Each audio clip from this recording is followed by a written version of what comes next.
ketika ada seorang pemuda yang ya karena mungkin pemuda ya, dia itu mau masuk Islam, tapi uniknya kata pemuda tadi, saya masuk Islam tapi asal dibolehkan bebas zina. Jadi ini agak sableng gitu. Jadi mau masuk Islam syaratnya dibolehkan apa? Zina atau free sex gitu. Karena orangnya agak hiper. Itu Nabi tidak langsung mengancam dengan neraka ndak. Ketika mau pamit gitu semua sahabat melarang. Mah itu jangan, kamu jangan sowan Nabi, itu permintaan yang nggak masuk akal. Setelah lama ditahan terjadi kegaduhan di masjid, Nabi dengar itu ada apa itu? Itu ada pemuda yang mau masuk Islam tapi yasta'dzinuhu fi zina, tapi mereka minta izin Nabi untuk tetap boleh zina. Kata Nabi, pemuda itu suruh masuk, suruh menghadap saya. Ketika menghadap Nabi, saya ulang lagi, ketika menghadap Nabi, Nabi mengajarinya itu luar biasa. Nabi tidak langsung mengancam dengan neraka atau dengan azab itu enggak, tapi kata Nabi, atuhibbuhu li ummik, kamu suka kalau ibu kamu itu jadi demenannya orang banyak? Oh enggak ya Nabi, yang demen ibu saya tak bacok kata. Karena ini ya agak preman, di mana-mana orang nakal agak preman. Terus atuhibbuhu li bintik, kamu suka kalau putri kamu ya digitukan orang-orang? Oh ya enggak Nabi, yang gitukan putri saya tak bacok. Atuhibbuhu li kholatik, kamu suka kalau bule kamu digitukan? Atuhibbuhu li ammatik, kamu suka kalau saudara bapak kamu digitukan? Nabi itu mengeset ya, cara sekarang itu cuci otak mungkin. Nabi itu meluruskan otaknya anak muda itu betapa buruknya zina. Cara bahasa Arab ditakbih, betapa buruknya zina. Kamu suka kalau korbannya ibu kamu, putri kamu, bude kamu, bule kamu. Sehingga orang itu matur, ya hasbuka ya Rasulullah, ini sudah cukup. Saya tidak pernah melihat sesuatu seburuk zina. Jadi fa'alqallahu fi qalbihi bughdaz zina. Kemudian Allah meletakkan di hatinya, menanamkan benci zina. Sehingga akhirnya pemuda tadi menjadi iffah, menjadi menghindari zina. Artinya begini ya, ini mungkin yang lolos dari para kita sebagai dai, kita tidak belajar banyak tarbiyahnya Rasulullah Shallallahu Alaihi Wasallam. Jadi kalau kita benci maksiat itu jangan hanya ditahdzir, ditakutkan neraka, itu enggak, jangan hanya itu, tapi di logika. Ini Pak, Oh, sama iya. kurang dekat. Oh, iya. Sama kurang dekat. Jadi kalau kita menghindari maksiat itu selain karena takut azab, itu ada logika, ada rangkaian pikiran yang menjadikan kita anti satu perbuatan apa maksiat. Jadi misalnya gini ya, kira-kira ginilah kalau contoh gampang itu, ada orang gitu ya nyanyi dengan pakaian yang mungkin pornografi gitu. Mungkin pemuda-pemuda ingin melihat itu, tapi bisa diobati gini, kok enak dekne mergawe kok tak bayar ya, aku kehilangan duit. Meskipun dengan logika yang agak serampangan, yang penting menjadi kita ini punya harga diri untuk tidak tergantung hal-hal seperti itu. Sehingga Nabi itu cara menggambarkan tadi mulai atuhibbuhu li ummik, kamu suka kalau ibu kamu jadi demenannya orang lain.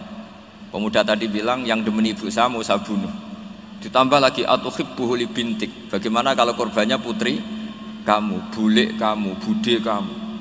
Sehingga terus si pemuda tadi betapa buruknya zina, betapa murahnya zina. Akhirnya pemuda tadi alqawwa fi qalbi bughdaz zina. Terus kemudian pemuda tadi itu sangat membenci dengan apa? Perzinahan. Nah, pikiran-pikiran seperti ini harus kita tanamkan. Harus kita tanamkan supaya orang itu benci melakukan maksiat karena satu memang takut sukhtuwah, takut dibendu Allah atau dibenci Allah. Dua, memang logika kita mengarahkan tidak maksiat. Nah ini yang terkait Unisula yang nangani kedokteran, nangani medis. Sesuatu yang dilarang Allah itu pasti madharat. Maka untuk melarang seseorang bergantung sama narkoba misalnya atau hal-hal yang bahaya pada fisik, itu satu tentu bagi ahlullah, tentu karena takut Allah. Tapi banyak masyarakat yang memang benar-benar bisa meninggalkan narkoba karena efek buruknya narkoba, efek buruknya ganja. Itu kita tanamkan sedemikian rupa. bahwa itu mengakibatkan sakau, mengakibatkan tidak sadarkan diri, mengakibatkan kebangkrutan ekonomi, macam-macam. Sehingga mereka benar-benar benci sama yang namanya narkoba. Jadi di antara manhajul Quran itu kalau mentakbih, memburuk-burukkan maksiat itu mesti dikritik innahu kana fahisyah, innahu kana fahisyata wa maqta wa sa'a sabila, innahu kana fahisyata wa sa'a sabila, diulang beberapa kali. Sehingga dibutuhkan kecakapan untuk menganggap satu hal yang buruk itu fahisyah, sesuatu yang enggak rasional, sesuatu yang tidak positif, sesuatu yang pasti berdampak negatif. Sehingga kalau misalnya tadi dibacakan oleh qari kuntum khaira ummatin ukhrijat linnasi ta'muruna bil ma'ruf wa tanhauna 'anil munkar. Untuk berhenti dari kemungkaran itu satu takbihun litil kal mungkar atau litil kal mungkarat, bahwa mungkarat itu kita cap, kita stigmasi bahwa itu buruk sekali. Seperti Nabi mengajarkan pemuda tadi, masa kamu suka ibu kamu digitukin lelaki lain, putri kamu, bule kamu, bude kamu, sehingga orang ini pikirannya termindset betapa buruknya zina. Sama seperti kita sukses memindset betapa buruknya narkoba, betapa buruknya bahan-bahan terlarang. Begitu juga seterusnya, terus pengkhianat dan sebagainya. Tapi problem manusia adalah dia itu akan mencari kebahagiaan atau kesenangan sesaat. Maka caranya gimana? Keinginan senang lewat maksiat ini dilawan dengan nyaman dengan taat. Saya ulang lagi, nyaman dengan taat. Sehingga ulama dulu punya kalimatul munajat, artinya kalimat hubungan pribadi sama Allah yang menjadikan orang itu nyaman. Dan ini yang diajarkan kitab-kitab tasawuf. Kitab tasawuf itu sukses mengajarkan melihat alam raya ini semuanya nyaman, termasuk yang mengecewakan. Itu dianggap nyaman. Saya berkali-kali mengajarkan ilmu ini karena ini musalsal ila Rasulillah SAW. Itu pernah suatu saat Imam Ahmad itu dipanggil sama tetangganya, anak muda. Tentu Imam Ahmad ini orang yang sangat soleh, sangat waroi, sangat tunduk sama perintahnya Allah dan Rasul. Pemuda tadi manggil, ya Ahmad, datang ke rumah saya. Imam Ahmad datang. Setelah sampai ke pemuda tadi, sudah pulang lagi, saya tidak butuh kamu.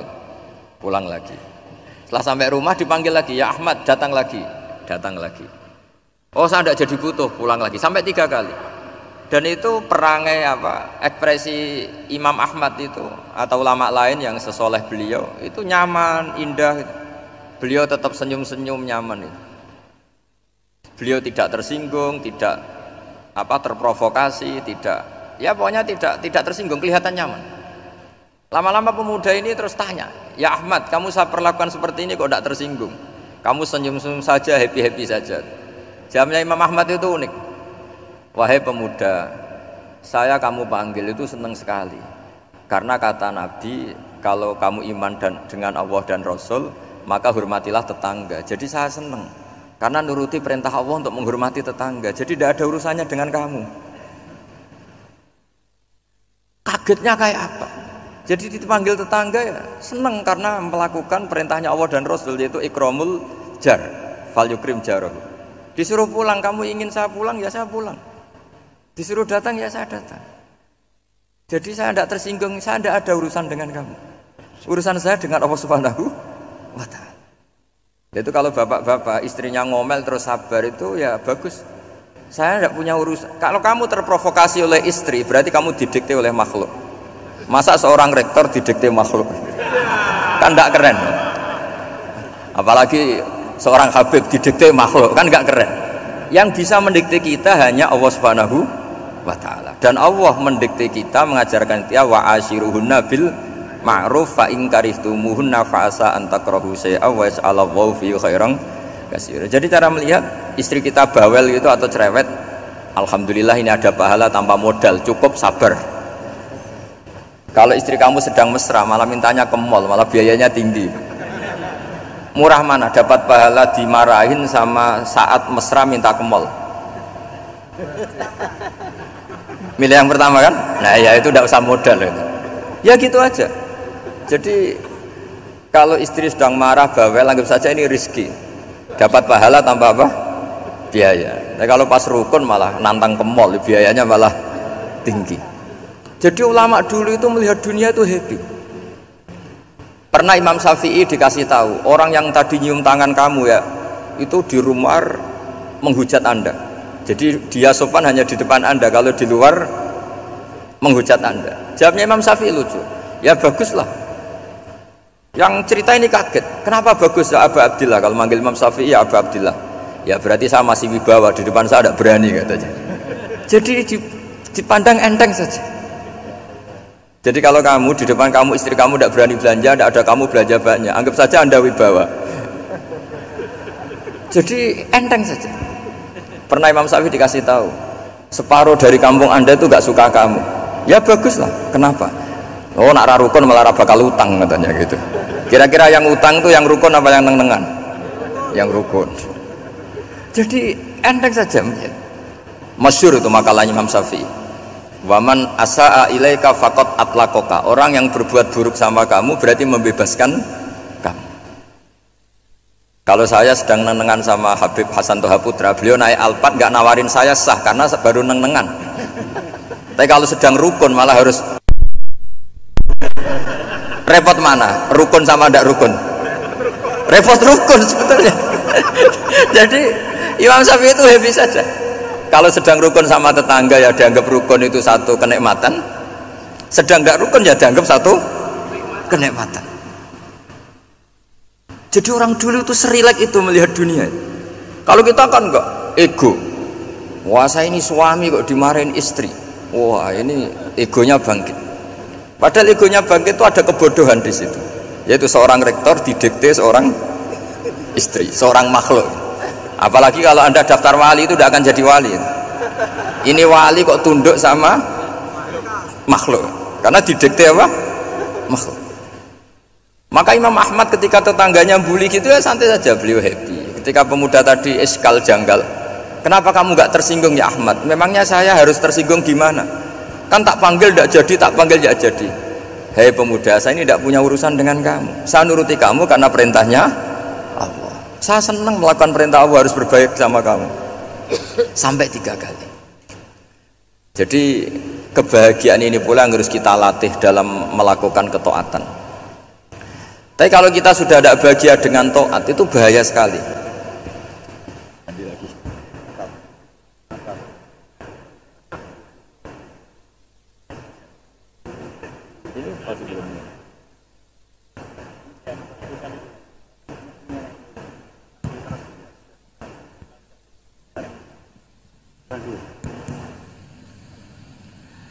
Harus begini bang prosedurnya. Didikte makhluk itu. Gimana? Didikte panitia. Oh ya.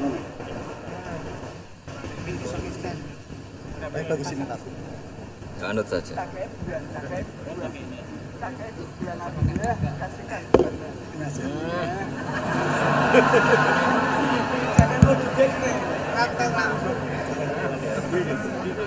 Ya. Sudah, ini sudah bisa.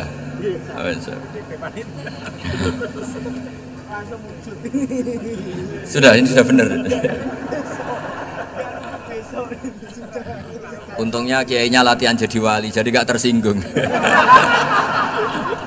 Kalau ndak ini sudah masalah ini. Paling ndak kan baru ngajarkan gitu, masa ada bisa meraktekkan gitu. Jadi pura-pura soleh. Tapi memang obsesi saya terbesar atau cita-cita saya terbesar memang setiap ngaji saya ingin orang mukmin semuanya itu bahagia.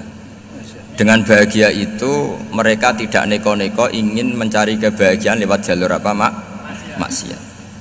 Sehingga dalam konstitusi ulama yang ditulis di kitab-kitab usul fikih, dan itu kitab yang saya kaji, selalu saya kaji, itu membela-bela sesuatu yang mubah itu sampai luar biasa. Karena melihat mubah itu, misalnya Anda tidur itu berstatus mubah, Anda bermain catur berstatus mubah, Anda rileks sama teman jagungan semalam dengan teman rektor atau dosen atau yayasan itu melihatnya bukan mubah tapi tarkul maksiyah. Misalnya saya semalaman asik musamarah itu jagungan malam sama Habib Toha Al-Munawwar. Itu Allah ngitungnya bukan wah ini jagungan ngalor ngidul tidak penting tuh ndak. Malam itu bahak tidak ke dugem, tidak ke tempat maksiat. Sehingga ada ulama yang mengatakan mubah itu enggak ada. Saya ulang lagi, mubah itu tidak ada. Kan umumnya ulama bagikan wajib, ya kan, haram gitu. Terus diantaranya mubah, sunat, makruh. Ada ulama yang mengatakan mubah itu tidak ada. Kenapa? Logikanya begini, itsma min mubahin illa wa yatahaqqaqu bihi tarku haramimma. Karena tidak ada mubah yang Anda lakukan kecuali saat itu pasti ditinggalkannya sebuah keharaman. Misalnya Anda sedang jagungan sama istri di luar, di rumah, asik di rumah semalaman, mungkin bahas hal-hal yang ringan, mungkin melihat sinetron atau apa yang ringan. Tapi di situ terjadi Anda meninggalkan ke tempat-tempat maksiat. Sekarang ninggal maksiat itu wajib apa mubah? Wajib. Padahal Anda sedang melakukan mubah. Nah itu dicatat oleh Allah itu tarkul haram, meninggalkan keharaman. Jika masyhur dalam cerita wali-wali itu, Abu Yazid yang seperti itu ibadahnya pernah tanya, ya Allah lalu yang makomnya orang seperti saya siapa? Karena beliau semalaman ibadah terus. Sama Allah dijawab, ya yang tidur di pinggir kamu itu. Abu Yazid, loh kok bisa ya Allah? Dia kan tidur terus. Ya kan dia tidur berarti meninggalkan keharaman. Wong sing potongan tukang maksiat itu apik turu apik melek kira-kira gitu. Apik turu. Timbang sama nak melek pola wis turu ae kira-kira gitu. Jadi gak usah dipaksa tahajud, dipaksa qiyamul lail itu. Iya kalau qiyamul lail. Kalau dapat informasi, kesini ikut saya terus katut kan repot. Jadi perlawanan terhadap maksiat itu sebetulnya gampang dalam Islam karena tadi nggak ada sesuatu yang mubah kecuali saat dilakukan berakibat meninggalkan keharaman. Mudah sekali. Jika banyak orang jadi wali itu karena melakukan mubah. Itu ada orang jadi wali itu karena sering makan. Ya makan biasa itu. Karena ketika makan, ya Allah, betapa doifnya saya. Katanya saya presiden, katanya saya rektor, saya kiai. Ternyata kalau nggak makan tuh lemes. Apa hebatnya makhluk yang bergantung makhluk yang lain, yaitu makanan. Nah karena seperti itu terus dia al-laja ilallah, terus dia sungkeman ning Allah. Betapa lemahnya saya. Sebab itu ketika Quran mengkritik dan dengan tanda kutip kemungkinan Tuhannya Isa bin Maryam, itu ngeritiknya sederhana Quran itu. Mal masih ibnu Maryam illa rasul qad khalas min qablihir rusul wa ummuhu siddiqah kana yaqulanit ta'am. Isa itu tidak Tuhan, wong dia makan. Kamu kebayang nggak misalnya punya Tuhan, wah tadi Tuhan mampir ke rumah saya, dia lemes, setelah tak kasih makan sehat lagi gitu. Itu kan nggak kebayang gitu.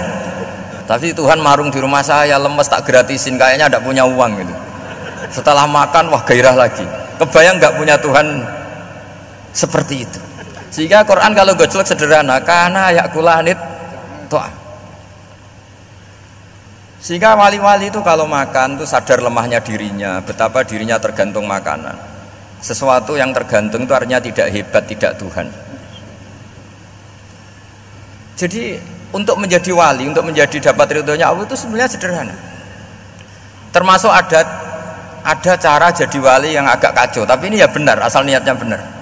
Misalnya Unisula besar, ya kurang besar lagi. Kita sudah punya uang, kurang banyak uang lagi. Itu Nabi Ayub, itu kan seorang nabi. Pernah diuji Allah, ini ada di Sahih Bukhari. Nanti kamu tanya, hadisnya sahih enggak? Ini ada di Sahih Bukhari. Kadang orang kota itu aneh, enggak ahli hadis tapi tanya, sahih enggak? Gitu. Padahal andekan dibodoni sahih, ya ngandel saja. Gitu. Jadi kadang ya aneh. Enggak tahu kok tanya gitu. Itu Nabi Ayub itu sudah kaya, pas itu sudah kaya, bukan cerita yang masih miskin, memang sudah kaya. Beliau di kamar dihinggapin satu belalang dari emas. Setelah belalang itu dikejar, ternyata yang jenis itu banyak, semuanya dari emas. Ngambil sana sini, ini yang kesak ini dipenuhin, saku ini dipenuhin, sampai banyak. Terus sama Allah digojlok. kamu itu nabi saya, kenapa kamu mengumpulkan harta sebanyak itu? Kamu itu nabi saya kok rakus? Jawabannya Nabi Ayub unik. Ya Allah, siapa yang bisa kenyang dari rahmatmu? Ya, jadi kalau kamu punya uang 1 miliar, kok ingin 1 miliar 100, ingin 1 miliar 200, itu cara ngitung bukan uang. Ya Allah, siapa yang bisa kenyang dari rahmatmu? Karena rahmat Allah tidak terbatas. Sudah Gusti, tenang saja, meskipun saya gini rahmat Anda tidak akan habis.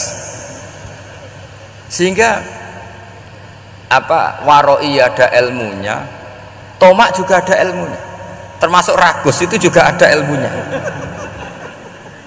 Misalnya begini, ini contoh ragus yang ada ilmunya begini. Ini saya beri contoh, mungkin yang boleh niru orang-orang soleh, kalau nggak soleh jangan. Imam Syafi'i, ini cerita nyata. Imam Syafi'i itu dulu ketika ngaji masih muda itu nggak suka sama guru yang kaya. Kebetulan dia punya guru miskin terus, namanya Sufyan As-Tsauri, itu miskinnya Masya Allah. Sufyan bin Uyainah juga miskin, jadi dia miskin punya guru miskin terus, sehingga idolanya ya sama guru-guru yang miskin.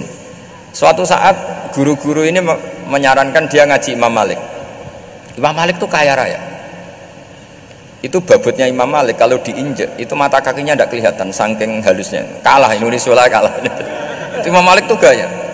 Kalau ngaji di kursi tinggi terus pakai bukhur, itu pakai dupa Arab yang mahal, pokoknya mewah kali Imam Malik. Terus dia mulai, ini kiai kok kaya. Kemudian setelah beliau alim tanya, saya harus ngaji siapa setelah ilmu jenengan habis, kira-kira gitu. Kata Imam Malik, sudah, kamu tidak usah perlu ngaji saya, kamu sudah alim alama. Terus Imam Malik datang ke Baki. Zaman itu Baki itu semacam kayak rentalan ya, semacam Grab lah kalau dulu itu. Mana kafilah yang mau ke Irak gitu. Ya sudah, terus oh kita mau ke Irak, ini antar ke Muhammad bin Hasan As-Syaibani. Itu dibiayai sama Imam Malik. Grabnya ya dibayarin, itu kafilahnya itu ya dibayarin. Imam Syafi'i disangoni surrotan min dhahabin. Jadi 1 kepes uang dikasihkan. Itu pernah tak hitung semurah-murahnya itu sekitar 60 juta. Imam Syafi'i mulai mikir, kiai yang saya kritik lomo, sing kiai miskin tak puji, gak pernah ngamal kan, tentu orang miskin kan. Setelah datang ke Muhammad bin Hasan As-Syaibani, beliau itu pakar usul fikih, muridnya Abu Hanifah. Beliau al-usuli, pakar usul fikih. Itu Muhammad bin Hasan As-Syaibani itu kalau ngitung emas, itu di ruang tamu. Uangnya miliaran, emasnya banyak. Dari kota ini dipindah ke kota ini, emas kalau ngitung di ruang tamu. Bukan di kamar, di ruang tamu. Imam Syafi'i tambah kaget. Imam Malik kayak gitu sudah saya soal, malah ini kaya raya. Setelah Imam Syafi'i kelihatan kaget, digojlek sama Muhammad bin Hasan As-Syaibani karena beliau senior. Atajabu min hadza, kamu aneh melihat ini? Iya. Kenapa? Ulama kok kaya raya. Terus kata Muhammad bin Hasan, ya sudah, uang ini tak kasihkan orang-orang fasik, binti gue demenan, gue nyabu, gue macem-macem. Oh jangan, nanti dipakai maksiat. Oh jenengan mawon sing suka. Semenjak itu Imam Syafi'i rubah mindset. Jadi kalau kampus ini ingin akreditasi A, ingin mulia, ingin apa, kamu ridho kalau yang punya prestasi seperti itu adalah orang-orang fasik? Ridho enggak? Enggak kan? Maka didoakan ini. Nah, itu namanya berpikir secara usuli. Kamu jangan hanya nuruti karena berpikir waroi terus kamu benci kekayaan, benci pangkat, benci apa, tidak bisa seperti itu.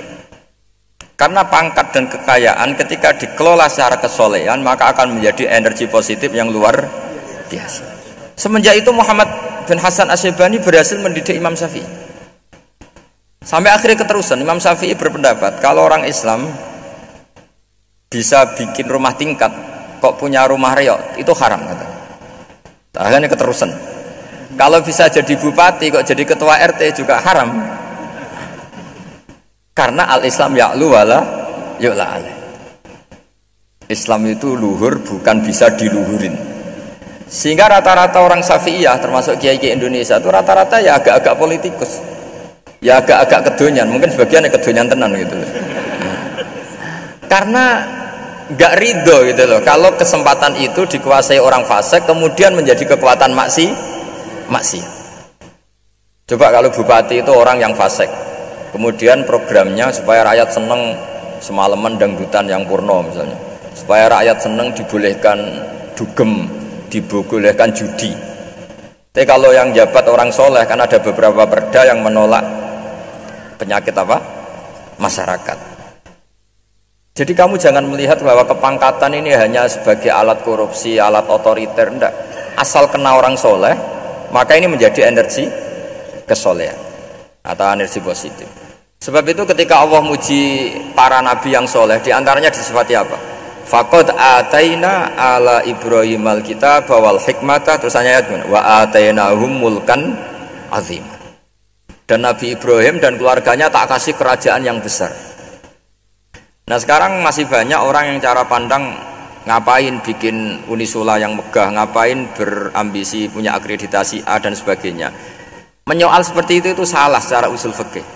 Karena cara usul fikih kesempatan yang baik tentu harus diperjuangkan oleh orang-orang yang soleh. Karena ini supaya jadi otoritas yang positif. Itu dulu ada latihannya. Jadi orang dulu itu gampang sekali ketika milih miskin ditanya, kenapa miskin? Saya ingin hisab saya ringan. Tapi ketika mereka kaya yang soleh, supaya harta ini tidak dipakai orang yang nanti dipakai maksiat. Kita misalnya orang soleh kok mau pangkat, karena kita ada ridho kepangkatan itu dipegang orang maksiat, kemudian menjadi energi maksiat. Begitu juga seterusnya. Maka ulama dulu itu rileks. Sampai Syekh Nawawi Al-Bantani itu nanti bisa dicek di tafsir Qul hal yastawil ladzina ya'lamuna wal ladzina la ya'lamun. Beliau muji-muji ulama. Kemudian ada seorang yang agak hasud mungkin. Tanya begini. Hebatnya ulama itu begini-begini. Terus ditanya, tapi kenapa kita sering melihat ulama ngantri proposal di rumahnya bupati kan? Sementara bupati nggak pernah datang ke ulama ngaji ihya. Jawabannya Imam Syekh Nawawi itu unik. Ya karena ulama itu tahu gunanya uang, sehingga nyari uang untuk pondok, untuk masjid. Sementara bupatinya tidak tahu gunanya ilmu, maka tidak pernah ngaji. Jadi ya ringan saja. Jadi ya sudah seperti itu. Jadi kalau ada ulama kedonyan, anggap saja karena tahu gunanya uang. Jadi kenapa ulama ngantri di kabupaten, bukan bupati ngantri di ulama? Jawabannya karena ulama tahu gunanya uang, sementara bupatinya nggak tahu gunanya ilmu. Ya kira-kira gitulah. Ada ustadz tidak ganteng, kesem rondo cantik, karena tahu gunanya ustadz itu. Artinya tahu gunanya kalau saya nikah nanti punya anak jadi gus, karena kan dia kiai gitu. Tapi rondone raro gunanya dia karena miskin gitu. Jadi ulama dulu itu rileks, menafsirkan apa saja itu rileks, termasuk saat terpojok itu rileks. Karena semuanya dianalisis pakai ilmu. Sehingga ciri utama wali itu apa? Ala inna awliya Allahi la khaufun alaihim walahum yahzanun. Enggak ada rasa takut, enggak ada rasa gampang. Karena melihat sesuatu itu gampang saja. Saya ulang lagi, melihat sesuatu itu gampang saja, ringan. Saya beri contoh ya betapa pentingnya mindset ya, cara berpikir. Orang itu menjadi kikir itu karena nganggap hidup itu lama dan uang itu penting. Kalau zaman Nabi itu sederhana kalau melihat hidup. Pernah suatu saat Nabi itu punya jatah makan, karena Nabi itu hidupnya juga pas-pasan. Jadi Nabi itu unik. Beliau di satu sisi kaya raya, bisa ngurmat Abu Hurairah, Ammar, Suhaib. Ashabu Sufa itu dirawat Nabi semua. Itu kan kaya, bisa ngerawat sekian orang. Tapi di sisi yang lain untuk pribadinya beliau miskin. Kadang nggak bisa makan hari itu. Tapi di saat yang sama bisa merawat Ahlus Sufa. Jadi keliru kalau orang hanya cerita Nabi itu miskin, untuk makan dirinya aja susah. Itu keliru. Kelirunya kalau tidak diteruskan, tapi Nabi mampu menghidupi Ahli Sufa. Singkat cerita, jatah makannya Nabi itu dikasihkan orang. Ketika Nabi tanya, ya Aisyah, makanan jatah saya di mana? Oh ya Rasulullah, tadi ada orang minta tak kasihkan, maka makanan itu habis. Apa kata Nabi? Kamu salah Aisyah. Yang kamu kasihkan itu justru yang masih. Ya yang kamu kasihkan itu justru yang masih. Sehingga Nabi menganggap, makanya Nabi terus ngendikan. Ya kalau mukhatabnya lelaki ya kira-kira begini. Wahal laka min malika illa ma akalta fa'afnaita walabista fa'ablaita. Terusannya watasoddaqta fa'abqaita, kata Nabi. Harta kamu ya kamu makan kemudian ke WC jadi kotoran, atau punya pakaian mewah nanti rusak, wa tasaddaqta fa abqaita. Ada yang kamu sedekahkan yaitu yang abadi sampai akhir. Sehingga banyak pengusaha yang mencintai saya setelah tak ajari hadis itu, misalnya punya uang 1 miliar karena dia spekulan atau pedagang rawan bangkrut, disedekahkan ke masjid 50 juta, yaitu yang abadi. Jadi kalau suatu saat bangkrut, dia masih punya uang 50 juta di akhirat. Jadi Nabi itu mengajari sedekah itu apa? Ya sedekah itu pengabadian uang. Kalau kita kan enggak, bilang sedekah itu nguras uang. Itu pikirannya setan, tidak pikirannya orang Islam. Itu cara berpikir setan, bukan cara berpikir umat apa. Sehingga Sayyid Ali Zainal Abidin itu kalau ada orang minta, kemudian beliau ngasih, itu beliau bilang gini, marhaban biman hamala zadi ilal akhirah. Matur nuwun nggih jenengan sing beto sangu kula nate. Jadi dianggap teller saja. Orang yang minta uang beliau itu dianggap tukang nyatet bank ini. Karena sudah ditabungkan, ya sudah. Kalau kita kan enggak, wah pengemis tuh ganggu gini-gini. Kecuali pengemis profesi ya mungkin kita agak-agak enak. Mari zaman akhir tuh ada pengemis apa? Profesi, jadi repot zaman akhir. Terus tak beri contoh lagi kebahagiaan ketika kita milih Islam moderat. Islam kita diajarkan guru-guru kita, utamanya oleh guru kita Mbah Maimun.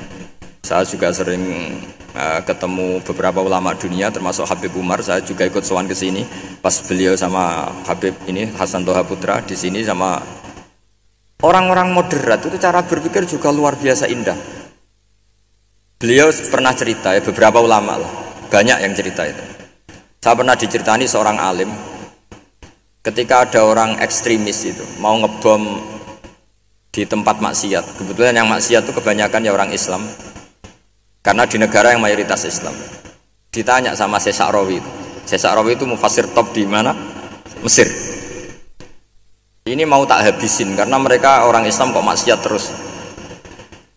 Terus ditanya sama Imam Sa'rawi, laumatu ala khini ma'asihim aina masiruhum. Kalau mereka mati dalam keadaan maksiat, mereka kemana?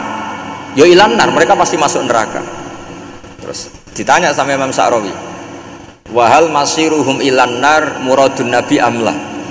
Punya umat maksiat kemudian mati masuk neraka, itu yang diinginkan Nabi apa enggak? Ya tidak aja. Ya sudah, enggak usah dibom, ditunggu tobatnya kata. Karena kalau mati dalam keadaan itu ke neraka, dan itu tidak yang diinginkan Rasulullah Shallallahu Alaihi Wasallam. Terus ekstremis ini menjadi tobat, tidak berpikir ekstremis mas. Jadi orang itu harus berpikir mindset yang baik. Meskipun kadang berpikir baik itu ya agak-agak kacau. Ada seorang wali majdub itu kalau berdoa agak kacau, tapi nggak bisa dibantah. Masyhur itu doa itu. Ini sekaligus ijazah, tapi kalau sebelum wali nggak boleh. Itu datang ke makamnya Rasulullah SAW. Terus doanya itu begini, ya Allah sekarang terserah engkau. Ya Allah sekarang terserah engkau. Jika saya kamu jadikan orang soleh, jika saya engkau jadikan orang soleh, maka surra habibuk, maka kekasihmu ini senang. Yang susah musuhmu yaitu setan. Tapi kalau engkau menjadikan saya orang fasik, maka yang susah kekasihmu, yang senang musuhmu. Jangan punya dua pilihan itu. Wah itu kan doa tapi kayak teror itu. Ya jadi berdoa di Raudhah. Wah itu pasti mandi itu karena agak-agak maksa Tuhan itu. Ya Allah engkau punya dua pilihan. Jika saya jadi orang soleh, maka kekasihmu ini senang, musuhmu yang susah yaitu setan. Tapi jika saya jadi orang fasik, maka musuhmu yang senang, kekasihmu yang susah. Mohon terserah jenengan, mau menyenangkan kekasihmu apa menyenangkan musuhmu gitu. Kira-kira gimana? Kalau tertarik boleh doa itu dipraktekkan. Tapi kayaknya kalau copy paste itu gak keren apa? Jadi dulu orang itu muamalah sama Allah dan Rasul itu rileks. Rileks itu nyaman karena ya tadi kul bi fadlillah wa bi rahmati fa bidzalika falyafrahu. Sehingga Imam Izzuddin bin Abdissalam itu ngendikan innalladzina yarmunal muhsanatil ghafilat. Di antara kebaikannya ibu-ibu atau mbak-mbak ini harus berstatus ghafilat. Perempuan-perempuan pelupa. Ghafilat itu pelupa. Pelupa dari kenikmatan maksiat sehingga mereka in dengan taat. Misalnya ada ibu-ibu atau mbak-mbak atau juga bapak-bapak tahajud, kemudian nyaman dengan tahajud itu. Kira-kira terbersit enggak ingin maksiat? Enggak kan, karena sudah nyaman dengan tahajud, dengan taat. Maka dibutuhkan kenyamanan dalam beribadah. Sebab itu ala bidzikrillahi tatmainnul qulub. Makanya saya termasuk kiai yang setiap ngaji itu happy, seneng. Karena ini untuk kampanye, seneng dengan ngaji, dengan taat itu sudah luar biasa. Kayak apa kalau mereka senengnya kalau nunggu melakukan maksiat. Jadi termasuk bentuk perlawanan kita terhadap maksiat adalah usahakan kamu tuh bahagia, seneng dengan taat. Istiqnas billah, mu'anasah billah, farah billah, itmi'nan tumakninah billah. Sehingga ini mencukupkan kita tidak berkebutuhan maksiat. Meskipun kita ya manusia, pasti suatu saat atau sudah pernah maksiat. Serasa diceritakan lah, ini gue semesti gitu. Lah orang-orang dulu itu orang yang sukses mengelola bahagia ma'allah wa billah walillah. Sehingga wali-wali dulu itu jadi wali itu tidak mesti karena ibadahnya banyak, itu enggak. Mereka orang yang ibadahnya itu biasa sekali. Ulama-ulama dulu ibadahnya biasa sekali. Tapi qulubuhum ma'allah, hatinya itu ma'allah. Itu ada seorang wali itu jadi wali, Umar bin Abdul Aziz, yang dikenal khamisul khulafa. Khamisul khulafa. Di luar khulafa ar-rasyidin 4, di antara yang soleh adalah siapa? Umar bin Abdul Aziz. Itu ketika mau meninggal, itu senangnya bukan main. Itu semuanya nangis, beliau senang. Terus tanya, kenapa kamu senang? Memangnya saya kalau mati itu kemana aja? Ila khairi madhubin ilah, kezat terbaik. Dibang urip mbek kowe bolet atau mbek arhamur rahimin ya. Yaitu Allah Subhanahu wa taala. Jalaluddin Ar-Rumi ketika mau meninggal itu muridnya nangis semua, beliau marah.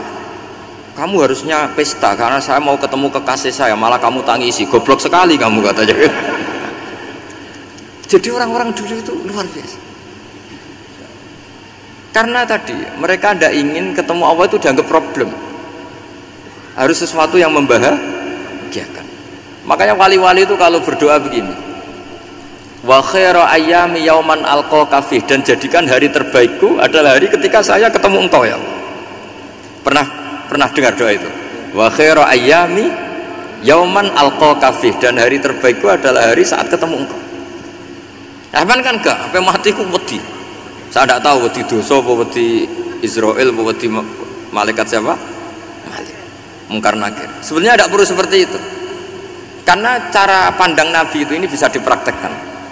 Kalau kamu orang baik, mati artinya apa? Ya baik. Karena husnul khotimah. Kalau kamu orang yang buruk, itu kata Nabi, anggap saja mati itu akhir dari keburukan kamu. Nah, kowe urip terus malah maksiat terus. Maka Nabi itu kalau ngajari kita berdoa gini, Allahumma ij'alil hayata ziyadatan li fi kulli khairin wal mauta rohatan li min kulli syarrin. Ya Allah, kalau saya hidup ya anggap saja ziyadah fi kulli khairin, berpotensi nambahi kebaikan. Kalau saya mati anggap saja ini akhir dari segala keburukan. Maka saya berkali-kali guyon. Makanya tradisi ulama-ulama NU, ulama-ulama pesantren, ya ada hanya NU, pokoknya ulama-ulama alim. Itu kalau ada orang mati, orang nakal gitu mati, ini saya gitu, itu hadirin mesti gak terima. Wapi enang di wong wakal. Tapi dipaksa sama kiainya, saya gitu. Lama-lama dipaksa. Saya gitu. Padahal ning atine kiai wis ra iso maksiat meneh, wis saya gitu. Karena dengan mati berarti saya sudah tidak bisa maksiat lagi. Jadi Nabi melihat hidup dan mati itu segampang itu. Kalau al-hayata ziyadatan li fi kulli khairin wal mauta rohatan li min kulli syarr. Coba kita ke depan itu kan ada potensi zina, potensi korupsi, potensi maksiat. Yang bisa menghentikan potensi itu apa coba? Mati ya, udah pinter ya. Sudah maju berarti kan. Berani mati. Berani. Tapi jangan di sini ngel-ngelo panitia. Artinya yang selama ini kita risau dengan kematian, dengan apa? Nabi ngajari kita tadi. Allahumma ij'alil hayata ziyadatan li fi kulli khairin wal mauta rohatan li min kulli syarr. Ya Allah, jadikan hidup ini sebagai bekal menambah kebaikan, Dan suatu saat kalau saya mati, semoga itu akhir dari segala keburukan. Jadi artinya Nabi itu ngajari kita itu positif terus. Sama seperti ulamanya tadi. Nak lagi rukun mbek tonggo ya sanggep ae kanca keapian. Nak nenengan ben ra utang ngoten. Dadi pokoke penak terus itu.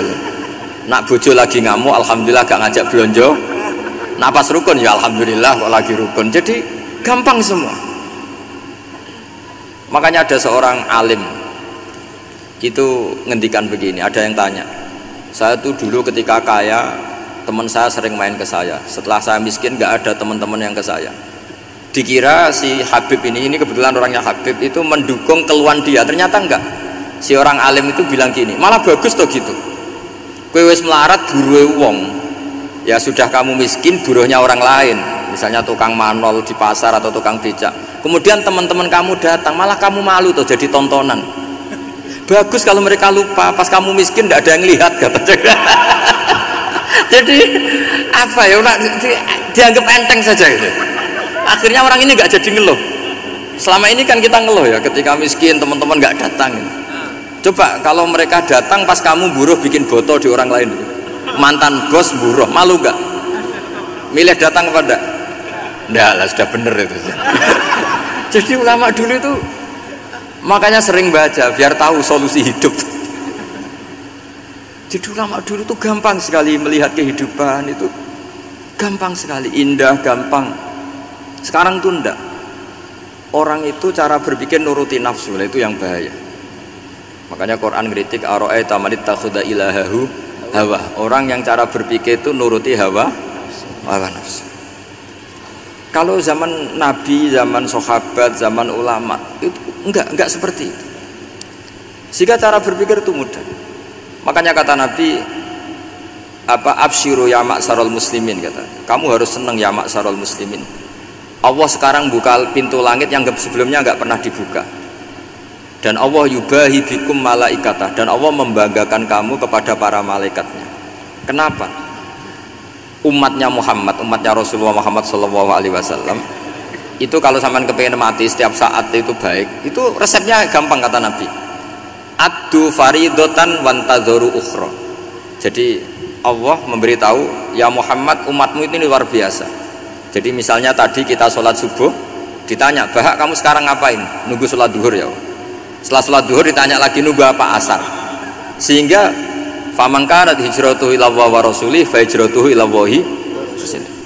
Jadi kalau ya sudah, ini tak ijazahkan, kalau setelah salat subuh nunggu apa? Duhur. Setelah duhur nunggu. Sehingga ketika kita mati itu statusnya penunggu sholat. Tapi kamu kan enggak, miskin, kenapa? Penunggu kaya. Ya itu enggak masuk surga ya. Penunggu kemapanan. Berarti kan menunggu sesuatu yang seleranya nafsu. Beda kalau penunggu sholat, berarti kamu di dunia menunggu ritual ibadah. Maka diantara ijazahnya Nabi apa? Addu faridotan wantadzoru ukhra, melakukan satu fardu, kemudian kita menunggu tugas berikutnya. Jadi niati saja setelah subuh nunggu apa? Duhur. Setelah duhur, meskipun kita di perapatan, apa? Nunggu asar. Tapi ya asar betul, jangan nunggu tok pas asar enggak. Jadi sebetulnya umat ini gampang sekali. Jadi diantara kebanggaan Allah, yubahi itu Allah bangga dengan malaikatnya adalah umat ini adalah addu faridotan wantadzoru ukhra, melakukan satu fardu kemudian menunggu fardu yang lain. Dari mengkhidmati kampus, ingin mengkhidmati masyarakat, dari satu masyarakat lokal Semarang menjadi sampai sekarang sampai Banjarmasin, Unisula mau bikin kampus di sana, terus gitu. Dari satu tugas ke tugas yang lain. Makanya Islam diajarkan setelah satu tugas selesai, faida faruh tafan so. Jadi sehingga hidup kita itu dinamis, dari satu kebaikan menunggu kebaikan lain, dari satu kebaikan menunggu, sehingga hidup kita ngapain? Nunggu satu kebaikan. Ini sudah masuk faman kanat hijratuhu ila Allah wa rasulih fa hijratuhu ila Allah wa rasulih. Sehingga bayangkan kalau kita direkam Allah, Gusti kula ampun mati nak dereng sugih, wis melarat puluhan tahun, sakit, nunggu sesuatu sing sifatnya nafsu, kok pengen sugih tok aja cukup, tahu buruh wong sing tahu ngenyek ndekne lho, itu kan urung-urung wis dendam. Saya belum mau mati sebelum kaya dan buruhkan orang yang pernah melecehkan saya. Wis ngono akhirnya mati rong sugih. Berarti wis fakir matine hasud. Wah itu ngenes dunia akhirat kan kira-kira seperti itu. Kamu santai aja kalau fakir berarti meringankan hisab karena ada banyak harta. Yang mau dihisab papanya enggak punya apa-apa. Jadi saya mohon sekali ya, Islam itu mengawal kebahagiaan. Sebab itu sampai bahagia itu menjadi perintah Islam, kul bi fadlillah wa bi rahmati fa bidzalika falyafrahu. Karena dengan bahagia bi taat diharapkan orang Islam itu tidak bahagia atau cari kesenangan lewat jalur maksiat. Sehingga ciri utama wali apa? Ala inna awliya Allahi la khaufun alaihim walahum yahzan. Sehingga ulama dulu itu rileks-rileksnya, termasuk yang saya ceritakan tadi, Imam Ahmad, Imam Syafi'i, itu melihat apa saja rileks. Ya tadi kalau disenangi orang ya barokah, punya kawan kebaikan. Nak dineng ya barokah dineng di gedingi tonggo rada utang, ngeranjuk tulung itu. Jadi rileks saja. Masyhur itu Imam Syafi'i ngendikan, waman asaa ilaika faqad atlakoka. Orang yang berbuat buruk sama kamu hakikatnya adalah membebaskan kamu. Atlako itu apa? Membebaskan. Enak gak jadi hidup gitu? Kalau kamu kan enggak, kok gedeng aku salahku apa? Malah kamu ujub tuh, orang kok gak tahu salahnya. Kamu jadi suami, istrinya ngomel, kurang apa saya sebagai suami? Ya kurang banyak, ndak ganteng, ndak kaya, ndak ini. Malah kalau diterangkan malah parah toh. Ya sudah rileks saja, kalau dia ngomel ya tadi, alhamdulillah dapat pahala tanpa apa? Biaya. Terus ngomel kan butuh energi, paling yang ndak kuat 3 jam. Nanti juga berhenti apa? Sendiri. Terus ambil nilai positifnya, misalnya ngomel sama suaminya, bagus lah. Kalau ngomel sama tetangga malah kayak apa gitu aja udah. Jadi ulama dulu itu gampang sekali melihat hidup. Rasulullah ya gitu, melihat hidup tuh gampang saja. Ketika tanya, ya Aisyah apa ada sarapan? Tidak ada ya Rasulullah, ya sudah saya tak puasa. Jadi enteng saja. Kadang-kadang beliau ingin puasa ya puasa sunat, ada sarapan nggak jadi puasa. Rileks. Nabi itu rileks. Kalau ngajari kebaikan juga rileks. Nah sekarang itu banyak orang yang karena mungkin kurang baca, Islam itu kayak menjadi aturan yang bengis, yang repot, yang mengekang. Itu tidak seperti itu. Yuridu wa bikumul yusra wala yuridu bikumul usra. Allah menghendaki agama ini mudah. Sehingga ada sahabat di Imami Mu'ad itu baca Baqarah. Sahabat ini pekerja petani, mufarokoh ditinggal. Ketika Mu'ad lapor, ya Rasulullah ini ada orang munafik, tengah-tengah sholat mufarokoh saya ditinggal. Yang disalahin itu tidak yang ninggal tapi Mu'ad. Afattanun anta ya Mu'ad, kami itu tukang fitnah, masa ngimami petani pakai surat Baqarah. Jadi yang disalahkan ini imamnya. Kalau kamu jadi imam, sholatnya ya yang cepat. Makanya terus banyak orang kecepatan karena tadi. Jadi Nabi itu enteng sekali. Jadi apa ya, Nabi itu beda dengan yang kita bayangkan, beda. Nabi pernah ngaji di masjid, kemudian ada tetangga lewat pakai cangkul ke kebun. Semua sahabat gerutu, ini orang tidak benar, ada Nabi ngaji ditinggal saja ke kebun, tidak ikut ngaji. Jawabannya Nabi, tidak, itu bagus, itu ikut sunnah saya. Kenapa ya Rasulullah? Dia kerjanya nyari halal, dan untuk menghidupi keluarganya itu juga ajaran saya. Sehingga yang ngaji ya ajarannya Nabi, yang nggak ngaji karena kerja mencukupi keluarga juga ajarannya Nabi. Segampang itu. Kalau kayaknya kamu kan, wes gak roh akhlak kan gitu. Nabi rileks saja Nabi. Sampai bisa lihat itu di Ihya, di bab Fadhailul Kasbi.